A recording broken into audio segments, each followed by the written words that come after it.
Hey everyone, Mr. Happy here, doing a quick late night recording because there is a new post on the Lodestone while we are waiting on the 5.58 emergency hotfixes and infrastructure updates. An update regarding NA-EU data center congestion and next steps. Now, last we heard they were having trouble securing new hardware in order to make infrastructure updates, and well, they've got something to say about where they currently sit on that. So first we have European data centers. They did increase the login cap before. Actually, they're increasing it during the maintenance that I'm actually reading this during. They're going to be changing the operating system settings for the server configuration, and the login cap will be increased once they've confirmed stability post-maintenance. And also in late September, they're going to replace some of the equipment with high-performance machines to further increase the cap. So Europe getting a little bit of relief. I know a lot of European players, almost more so than NA players, have seemed to just be running into constant errors on their data centers, disconnects, queues of 1,000, 1,500, 2,000 because of mass disconnects. So it seems like they really need it, because as much as NA is also being congested, I don't hear nearly as many horror stories about being booted off and having super long login queues like Europe is currently having. So they're working on that, and it seems like they have some degree of solution when it comes to helping out Europe.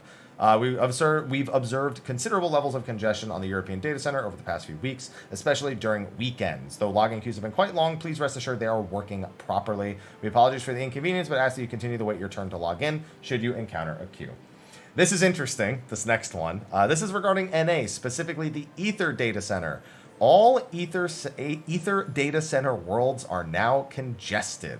So that is as of patch 5.58's hotfix, which again, currently the thing that I am offline for. And it doesn't matter what they've done, it's not enough. They just have too many logins, and if they don't do something, then queues are just going to get ridiculous. So players will be unable to create new characters on any world on the Aether data center until this classification is lifted. We sincerely apologize for the inconvenience this will cause for those of you who are looking forward to embarking on adventures with friends. Funnily enough, not the first time this has happened with Aether. Right before Shadowbringers, something very similar happened. So this is kind of just a repeat. Aether is a very popular data center. Even though Primal has a pretty bustling scene as well, and Crystal has some pretty high pop servers, Aether is just the most popular of the three, and as such, they are subject to these kinds of problems a little bit more frequently. They apologize for it again. Consider creating a character on Primal or Crystal. Remember that we are getting data center travel in the next several months, with Endwalker's release at the very latest, where you will be able to visit other data centers within your region, so you won't be permanently locked away. Or eventually you could just pay $25 for a transfer, but not everyone really wants to do that. Once again, we sincerely apologize for the inconvenience this will cause our players for the North American data centers. And finally, an update on how they are doing with the infrastructure updates in general. To adjust the congestion situation, for some reason that was really hard to say, our infrastructure and development teams are working closely to plan large-scale solutions such as expanding our data centers or adding new worlds. Good, that's what they told us last time. As previously mentioned, however, there's an ongoing global shortage and increased demand for semiconductors, and quite frankly, we're still struggling to source the required equipment. Additionally, the recent resurgence of COVID-19 cases in Japan has raised major concerns regarding our ability to travel overseas for on-site implementations. These setbacks have made it difficult for us to cut down on the time required for implementation.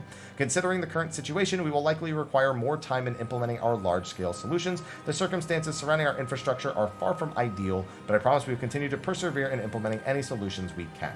So this is probably the most important aspect here, because as time goes on, we're going to be expecting more and more updates regarding where they stand on infrastructure, whether it comes from the live letters, whether it comes from posts like this on the Lodestone. People are watching it very closely because Shadowbringers had a very smooth launch, despite the fact that, much like what we have right now, we had data centers that were completely congested and unable to accept new characters before Shadowbringers itself even launched. However, this is looking to be a much more severe circumstance due to the huge influx of players coming over from World of Warcraft and players simply returning from their older days of Final Fantasy XIV. We've already been seeing it. We've never had login queues or issues quite like this outside of official expansion launches, and the longer this takes to confirm semiconductors being purchased or equipment being updated or them being able to travel, the longer that we suspect that maybe Endwalker won't have the smoothest of launches. I guess that means that those of us with Nintendo Switches will just have to buy the new Pokemon or the Gen 4 remake of Pokemon and just play that during the downtime, and it's just looking more and more likely that that's going to be the solution. So we'll continue to make sure that we get updates on this. I'll be sure to post any that get posted on the Lodestone to the channel. And I'm going to go pre-order Brilliant Diamond. What am I going to do? Brilliant Diamond? No, I'll do Shining Pearl. I'll get Palkia instead. I'll do that. Yeah, I'll make sure to go do that, please.